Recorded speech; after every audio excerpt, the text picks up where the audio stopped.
today is found in the book of 1 Samuel.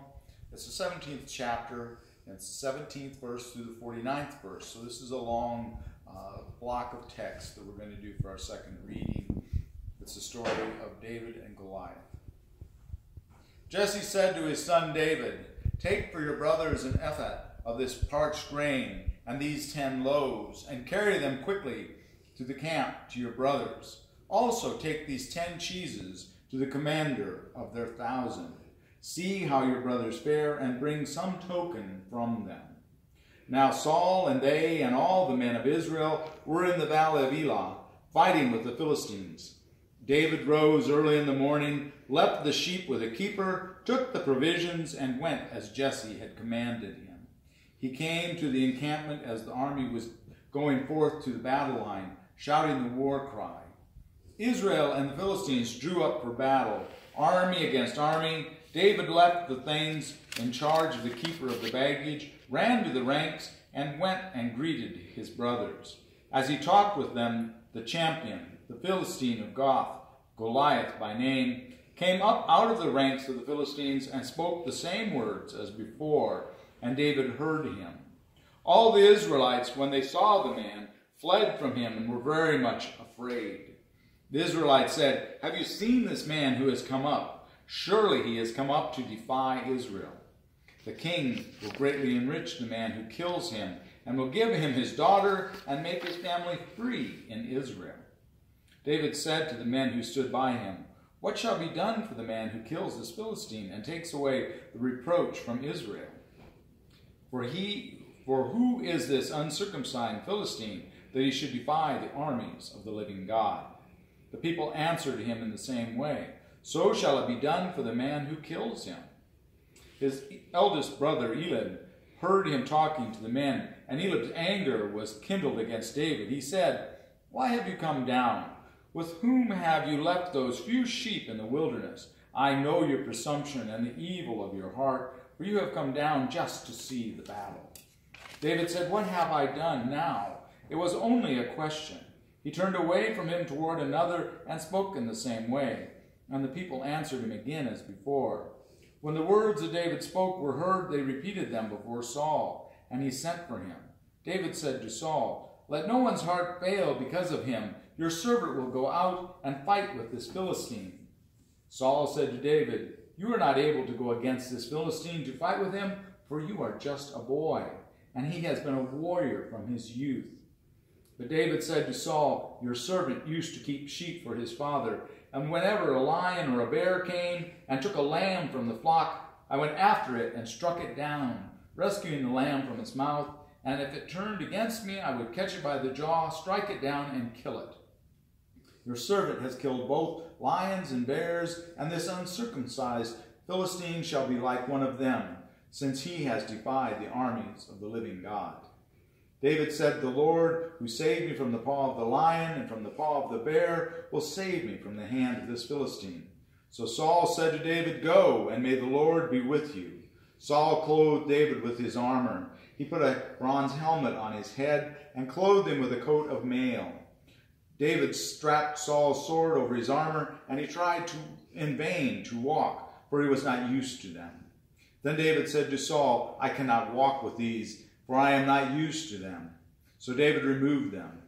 Then he took his staff in his hand and chose 5 smooth stones from the water and put them in his shepherd's bag.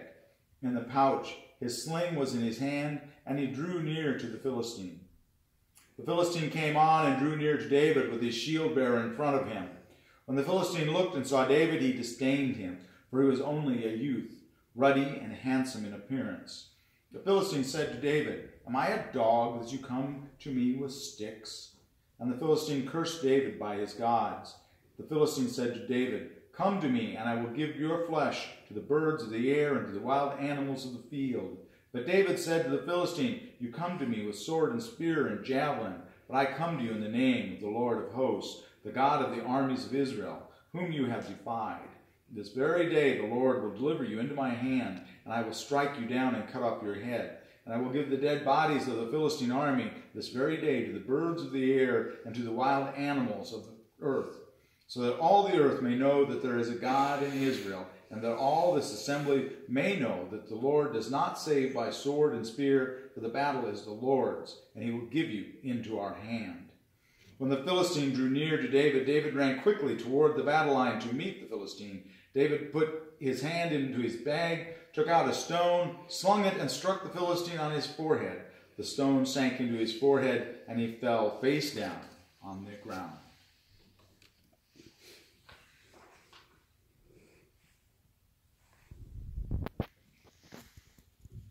That is a lot of text, and I could have read more. I did bring the first part of this in where Goliath is taunting them and saying, send out your champion and let us do battle in this. We'll settle it this way. And that wasn't an entirely uncommon way for battles to be settled in the ancient world, for it wasted an awful lot of treasure and human life to have an actual battle. So sometimes there would be champions that would come out in battle, and the fate of the battle would be decided by whoever's champion prevailed. And here is the case. The Goliath is challenging the Israelites. Are none of you brave enough to come out? And then I also dropped off the section about David cutting off his head at the end. We spare ourselves enough violence by cutting that section out, I guess.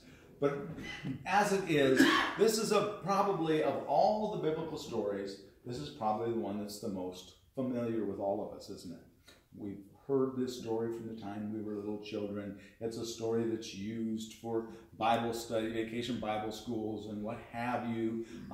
Max Lucado wrote a wonderful book, Facing Your Giants, in which he talks about the giants that we all face. For we all face giants in this world, and not necessarily giants of flesh and blood, but giants of sometimes of our own making, unfortunately. But whether it be illness or disease, or if it be just an accident, all of these things, finances, many giants face us throughout our lives. Just the giant of getting older some days can seem like an insurmountable thing that's coming towards us, just as Goliath is coming towards David.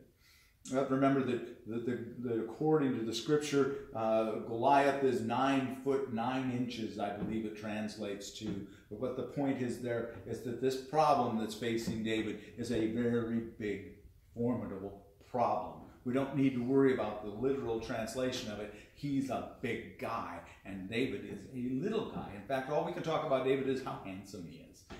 He's a wonderfully ruddy boy, and he's so handsome. Look at him. Isn't he cute as he goes out to face this giant? And of course, Goliath is disdained by this. It even uses in that translation the word disdain. They're going to send this little puny boy out to face me, and I'm the champion, the strongest of all the Philistines. And the Philistines were a warlike people. And so this is quite honestly an insult, and he's probably enraged by it. But of course, the other side of this, if you're going to lose the battle, guys, it wasn't a very bright move to send David out, it would appear, to Goliath. And so we talk about in this when we teach it to the children, we talk about how the underdog has prevailed, that no matter how small you are, you can confront these large things. And it kind of reminds me of that saying that we hear all the time, that God won't give you a cross you can't bear.